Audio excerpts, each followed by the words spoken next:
Welcome to the Financial Liberty Podcast. Until you wake up from the American dream, financial uncertainty will be your American reality. Join Sam Legaspi and Ko Tsukamoto and their guest as they explore how you can attain financial liberty by uncovering truths that have been kept secret for decades. Have you ever played a game and didn't know the rules? How can you ever win? Learn the rules to the game and in turn, learn how to win. Now, on to the show. Hello and welcome to the Financial Liberty Project with Sam Legaspi and Ko Tsukamoto. Good morning, gentlemen. How are you? We're wonderful. Wonderful. Fantastic. Awesome. I know that we are going through the 7 rules of financial liberty. And if I'm not mistaken, you've covered 1 through 4. Is that correct? 1 through 4, yes. All right. So do you want to do a quick review of what those were, or are we going to just jump into number 5 right away? No, we're actually going to talk about a little synopsis on, or a summary on the first 4. And, the first one that we discussed was the Rule of 72, understanding the Rule of 72. It's really important. And number 2, with regard to the 7 rules of financial liberty, was big front door, small back door. And number 3 was inspiration creates action.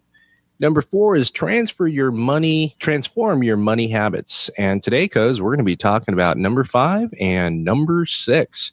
So number 5 is actually a very important one because it leads into really it was really difficult to try to figure out whether or not this should be number 1.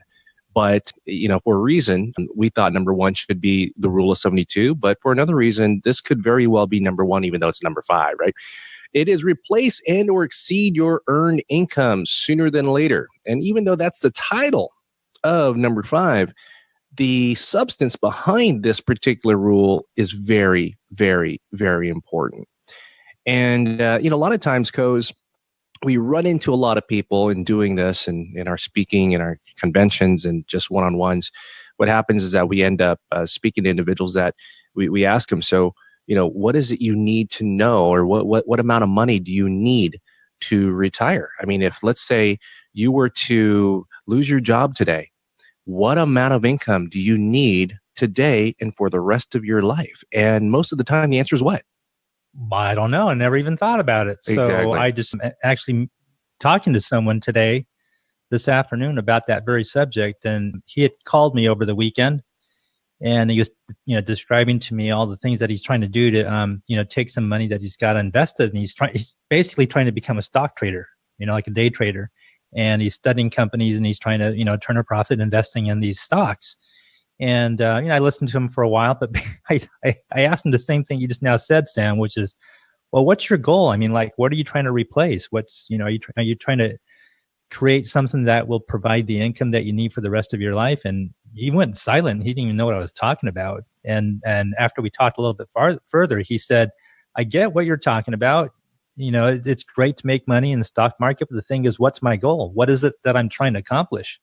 And I think what we're saying that most people need to accomplish is trying to figure out, okay, so do we want to work until the day that we die, or do we want to have some point in our life where we've done the right things so that we don't have to work anymore, and the nest egg that we've built over the years is sizable enough to spin off interest or some gains from the market to provide our living expenses. Right. And a lot of times, because we'll run into people, and this, I think, probably varies, but it's probably the majority of the population out there, that a lot of people are really working for that check because they have to. They're going to work and they're waking up at 6 in the morning, 7 in the morning. They're making that 30-minute, 45-minute, 1-hour commute because they have to go to work. It's not because they want to go to work.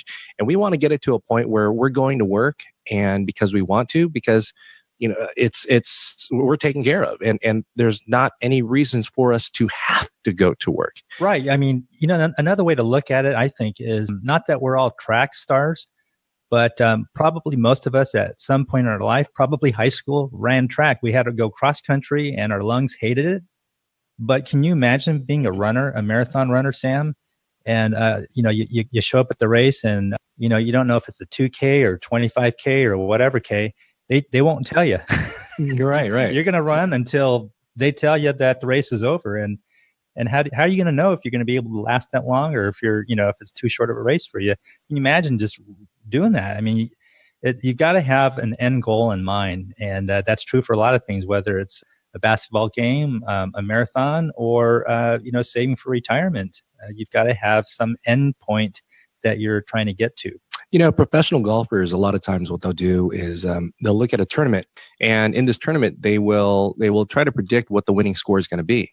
And so let's just say it's Sunday and the tournament's about to start, and they see that the leaders are all at 10 under, and they think that based on how the course is set up, that the winning score is going to be 15 under. So they got to shoot 5 under if they're 10 over or 10 under. And so what happens is that they try to figure out and they try to predict what the winning score is. So ultimately what they're doing is they're knowing their number that they need to shoot. And right. So it actually happens for a lot of other types of things that we do in industry is that we want to know what that particular number is. So if we're going to drive to Las Vegas from where we're currently at, we automatically know that it's going to be anywhere between 4 to 4.5 hour drive.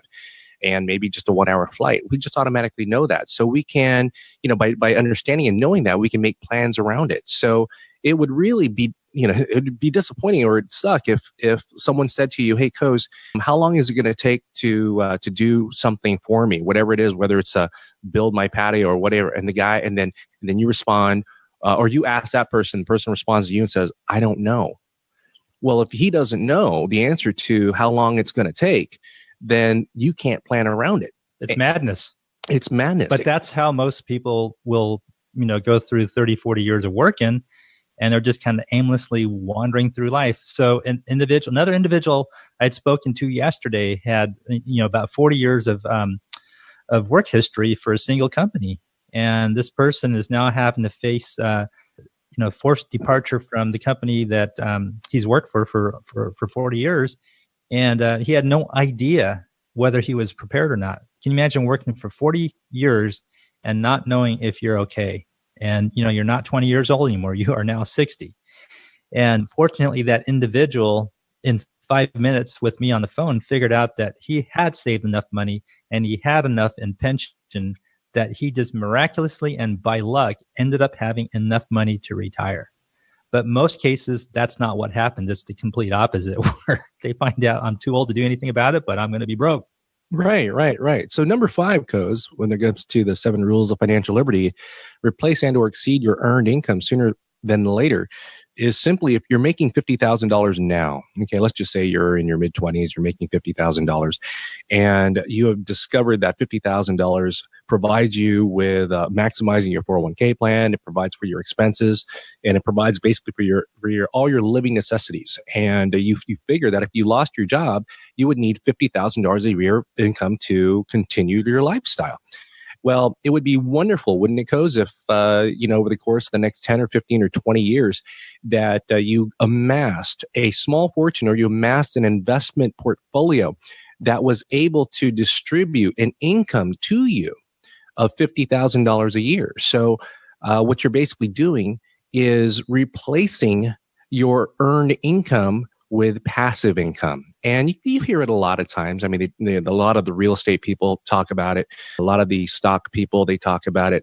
But it really makes a lot of sense. I mean, how many of us, if we knew this principle back when we were much younger, would apply this and say, that does make a lot of sense. If I'm making $50,000 a year right now, and in 20 some odd years, I've amassed a portfolio of investments that spits out dividends to the tune of $50,000 a year, I can actually quit my job right now. But you would have to know how large that amount needs to be by the time you retire.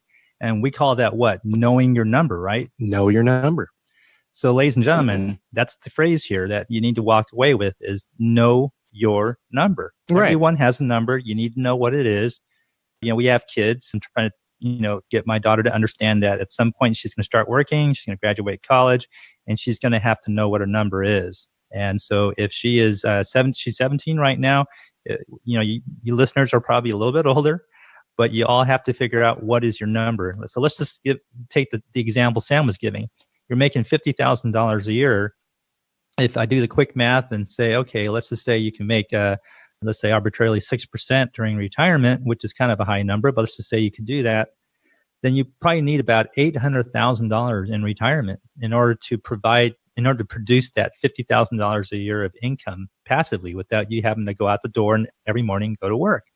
And so you've got to figure out what is your number. In the $50,000 a year example, the number you need to know is $800,000. But if you make more or less than that, and that's what you're trying to replace, obviously your number is going to be more or high, or more or less as well. More or higher. Yeah. But it's like this, right? So a lot of times we do run into individuals and they'll say that, hey, you know what? I don't have millions. And that's the notion in society that they grow up and I want to have millions. I want 10 million, 15 million, 20 million.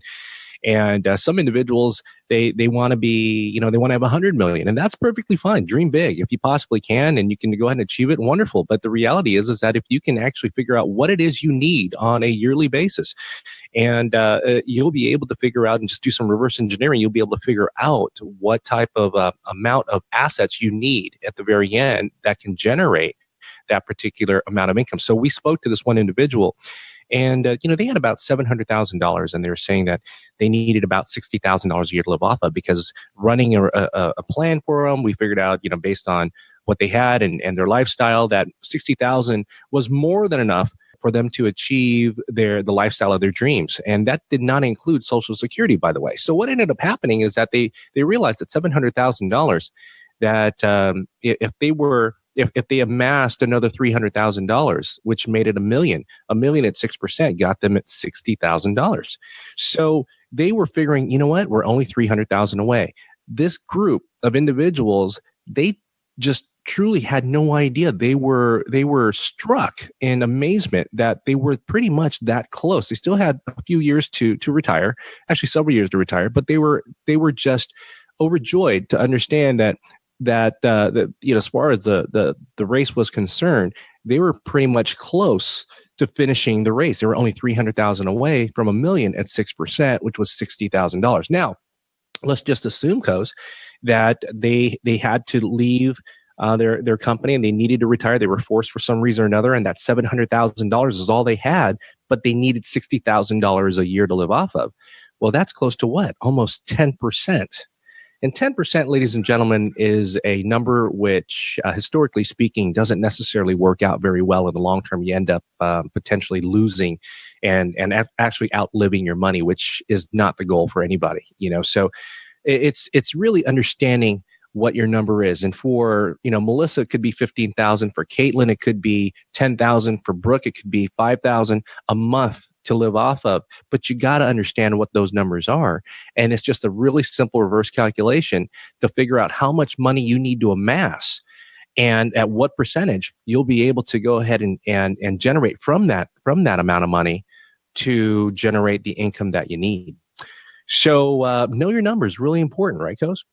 Right. And just one last comment on that is, if you go back to, was it rule number 1 about the rule of 72, if you can apply the rule of 72 to your number, and we're not going to explain how to do that, but that's those two actually go hand in hand, because with the rule of 72, you can kind of like work backwards in time and figure out, okay, how much do you need to, you know, save at a much younger age, so that rule will allow that amount that you save as a youngster or as a relatively young adult, how many times that amount can double, so that by the time you reach your retirement age, let's say it's 65, you would have reached your number. So it's number of times money can double during your life by the time you retire. And that's the relationship between the rule of 72 and knowing your number. And so you can always give us a call and discuss, you know, more details. It's always obviously kind of hard to do a math equation over the air. So right. And again, the reason why number 5 could have easily been number 1 is that a lot of times most people don't know their number. You know, so it's really important. So just to go ahead and finish off, you know, again, it's called number 5, replace and or exceed your earned income sooner rather than later. And a lot of it has to do with the fact that if you can, and you know your numbers sooner, let's say you know it today, and you can amass the amount of money as far as an investment portfolio is concerned, that can create a dividend that can match the number that's in your mind, then you can be in a position where you're just going to work because you want to, not because you have to. That's really important. Love it. So, you know, let's move on to number 6, Coase. Yeah, you know, number 6 is actually a very important one. You know what, Coase? I mean, the reality is that a lot of this could be interchangeable with number 1. So it should be 7 number ones. Is really what it should be. Yes, they're all important. They're aren't all they? very important. They're in not in any specific order, but yeah, they're all very important. So number 6 is, and it's really near and dear to our heart because we see that the majority of the population out there don't necessarily take advantage of this, and it's really go from forever tax to never tax. Which one you like better? Oh my gosh, I is that a trick question? I mean, well, there's a lot of different answers and a lot of different people. I would imagine there are a few people that says, I just want to be taxed to my heart's content. Yeah, absolutely. That fool in that that red, white, and blue outfit with a white beard pointing right at you. He ain't your uncle, boys. He ain't your uncle, girls. That dude is some dude. He's pointing at you. You ever see the look on his face? He's mad, man. I mean, he's not smiling in any way. He's pointing at you and he's like going, I want your money.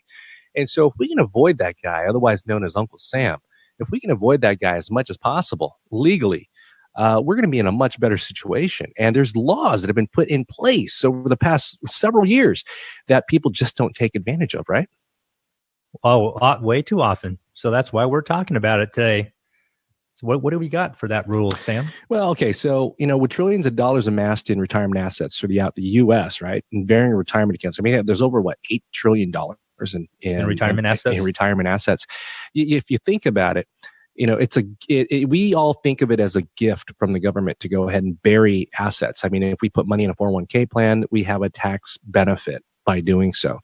So, and what we mean by that is that if we make $100,000 a year and we put aside $10,000 in a 401k plan, then our reportable income, or what we pay income tax on, is $90,000, not the entire 100, because the IRS or the government allows us to put $10,000 away in a 401k plan, and and we kind of get a free pass on that. But what they do, and that's a great thing, by the way, that's awesome. But what is going on behind the scenes is that you have 330 million people in the United States, of which probably, let's just say, about 30%, 40% of them are working. They are putting money into a 401k plan or a retirement plan of some sort, and they're getting these tax benefits, and these assets are growing and growing and growing throughout the years. And remember something here, Coz, and you guys out there, is that the government knows the rule of 72 just as well as you guys know it too. They understand it. They know the principles. They understand how money doubles. So they want you to put as much money as you can in your retirement plan, because at a particular time in life, they're going to be saying, hey, they're going to be knocking on your door. And that dude in the red, white, and blue outfit with a mean face and the white beard is going to be knocking on your door saying he wants your money. He wants the taxes that come along with amassing that small fortune. Right. He's sitting there happy for 40 years while you work and put money away in your 401ks and your IRAs, because he knows that you're growing his big fat pig for him. He's just willing to wait 40 years. So by that time, you're 70 and a half in age, and Uncle Sam knocks on your door and says, now it's my time. So that $1 million nest egg you have in retirement, a big part of that actually belongs to me. And by law, you're required to give it to me every year, a certain percentage that goes up. And so that's the always tax strategy. So yes, you enjoy the deductions while you're working, the deductions off your income, that is. But when you're in retirement, you reach the age of 70 and a half, then it's Uncle Sam's time, and he legally has rights to your retirement nest egg. And it's not a small chunk. It's a pretty significant chunk. Oh my gosh. I mean, think about it. It's so if you amassed a small fortune and you got maybe $1 million at the time of retirement at 62, 65 years old, and you needed that $60,000 a year. Well, if you're in a pretty significant tax bracket, you and your wife, you're making $60,000 a year, you pay anywhere between 20-25% in taxes. What ends up happening is that you got that 60s now dwindled to about $45,000. Well, that extra $15,000 could have easily been saved had you just applied some tax-free rules. And there's a guy, he's now gone, but his name's Senator William Roth, and he left us all Americans a legacy, and he fought for what's called the Roth. So that was a response from a good guy to provide an alternative to what we just described, which we like to call the always tax strategy. Senator Roth came up with something that we like to call the never tax strategy. Go ahead. And that's the never tax strategy, which we prefer. Now, obviously, nothing's free in life. And so there is a one-time event where you do pay taxes on the money up front. But once that's done, whatever it grows to is always tax-free. And that's what we prefer.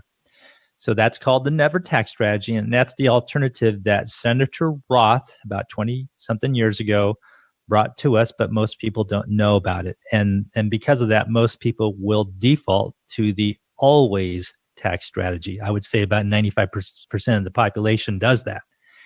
So, and that's why we're talking about it today, Sam, is because all you listeners need to know that there's this alternative, and it's called the Roth strategy, the never tax strategy. Yeah, and I like to liken it to an analogy. There was a coach by the name of Bill Walsh who coached the San Francisco 49ers, and he started a movement that probably every single professional football team utilizes today, and it's called scripting the first few plays of every game.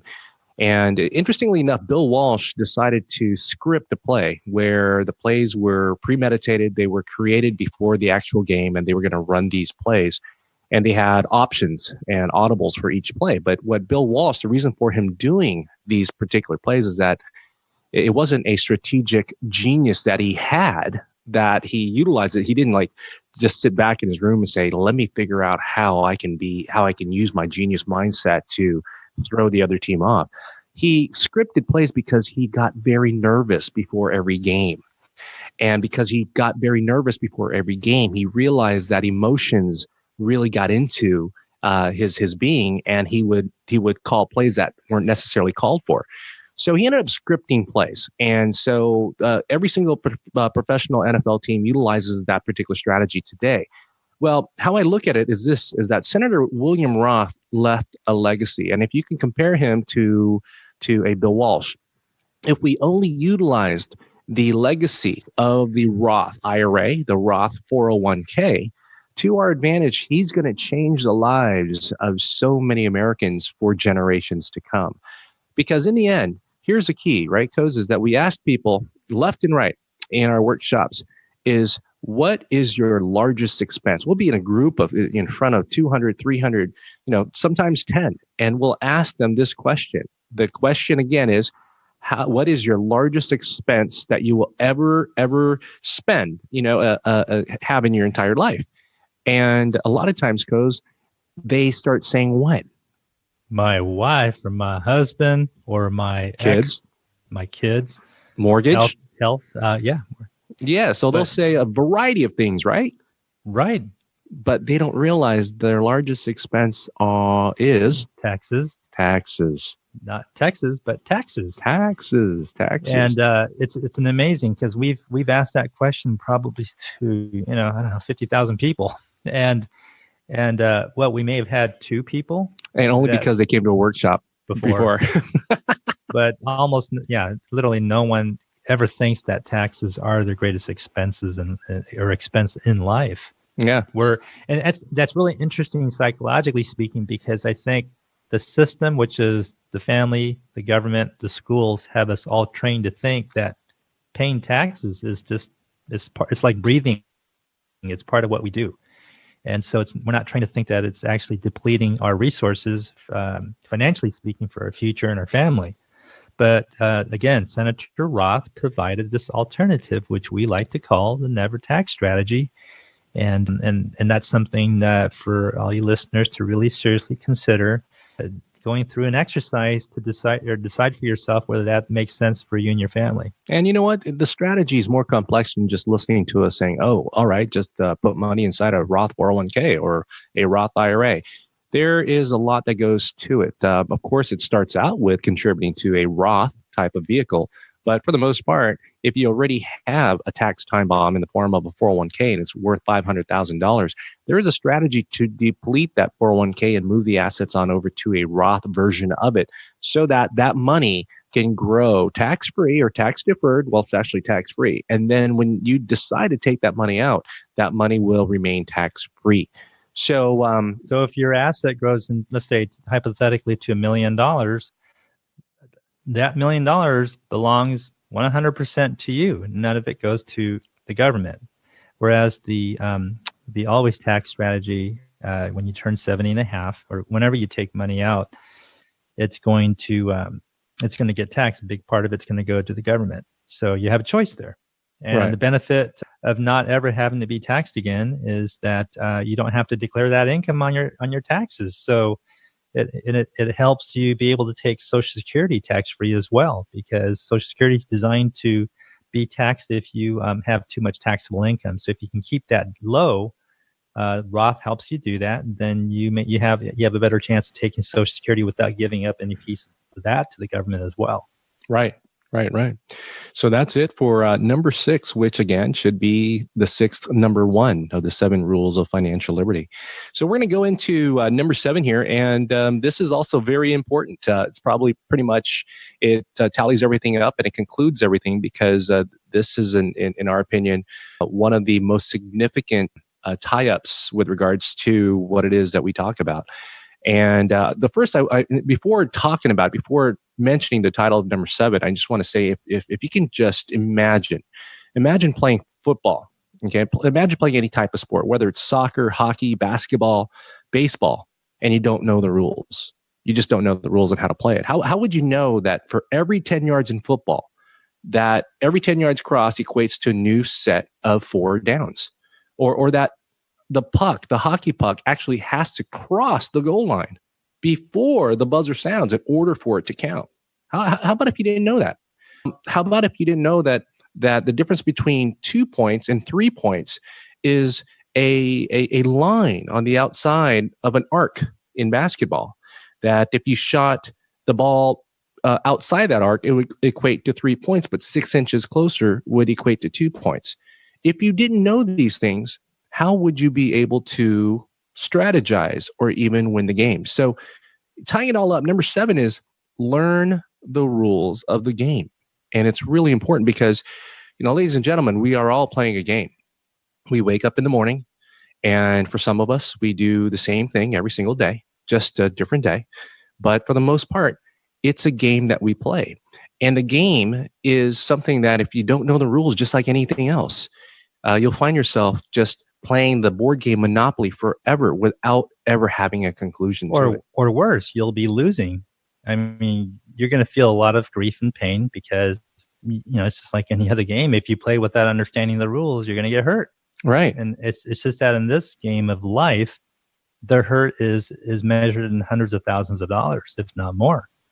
So how happy are you going to be, realizing one day you're too old to do anything about it, and you're not going to be able to afford the best healthcare, or you're not going to be able to live where you want, or your family's going to have to do something with you that you're not necessarily going to agree with, but you're not going to have a choice. No, you're not going to have a choice. And that's part of the 7 rules, is that the 6 rules prior to number 7 are part of the rules of the game, is that understanding the rule of 72 is part of the rule of the game. Understanding that inspiration creates action is a rule of the game. Understanding that going from forever tax to never tax is a rule of the game. Understanding knowing your number is a rule to the game. In other words, we come across some people and we like to utilize examples of our relationships with individuals and our experiences. But so many times when it comes to an individual who is about to leave a company, for instance, and they're 56 years old and they leave a company and they've amassed a small fortune in a 401k plan. And what happens is that they end up rolling over that money into an IRA at the age of 56. And remind you, they terminated employment past the age of 55. What they don't know is that had they left that 401k plan at their employer, and we come across this a lot of times, is that what they don't know is that when they leave their employer at the age of 56, or they terminate employment at the age of 56, they can actually leave their money in their 401k plan, take distributions from their 401k plan, and not be assessed the 10% penalty that they normally would be assessed. However, in a situation that I just mentioned to you, if you're 56 years old and you rolled your money and transferred your money over into an IRA at a bank or at a brokerage firm, and you needed money and you needed to take distributions from that account, you would be taxed. Not only taxed, but you would be assessed that 10% penalty. So this is a small rule that not necessarily everybody knows about, and we're not expected to necessarily know about the rule. So, the whole thing of the matter is that we're in a position where in society, there's so many rules. And what we wanted to do with the 7 rules of financial liberty is to provide you with what we feel are the 6 very most, I can't say most important rules, but in our opinion, very important rules for you to get started in the right direction. That's right. I mean, that's a great recipe. Just have your 7 ingredients listed on a sheet of paper, and get to know them. I mean, fall in love with them. I mean, I love the Rule 72. I just love it. My daughter and I, when we're driving places like to her golf tournaments, she will go in and start explaining the Rule 72 because she wants to really master that and understand how to apply it. So you get that, and then you understand knowing your number. You know, she understands that she has a good shot at possibly retiring at the, in her mid 30s and spending the rest of her life pursuing what she likes to do, which could be, it could be philanthropy, or it could just be continuing to work another 20 years if she wants, but not because she has to. She loves golf, and I'm sure she's going to love a lot of other things to do in life. And so how wonderful would it be to be in your mid 30s or mid 40s or whatever age it is to have all the freedom to pursue the activities in life that really make you happy. It's completely possible, but you got to start early and you got to know these rules that we've covered. That sounds Absolutely. Good to me. Yeah, I like that. Hey guys, thank you so much for your time today. Any closing thoughts? No, that's it. All right. And thank you all for listening to the Financial Liberty Project podcast with Sam Legaspi and Ko Tsukamoto. If you have not subscribed to the podcast yet, please click the subscribe now button below. This way, when Sam and Ko come out with a new podcast, it'll show up directly on your listening device. This makes it much easier to share these podcasts with your friends and family. Again, thanks for listening today. For everyone at the Financial Liberty Project, this is Eric Johnson reminding you to live your best day every day. And we'll see you next time. It's that time again where the call of the open road makes its way. We hope good fortune finds you on your own personal road. And until next time, we thank you for listening to the Financial Liberty Podcast. Click the subscribe button below to be notified when new episodes become available.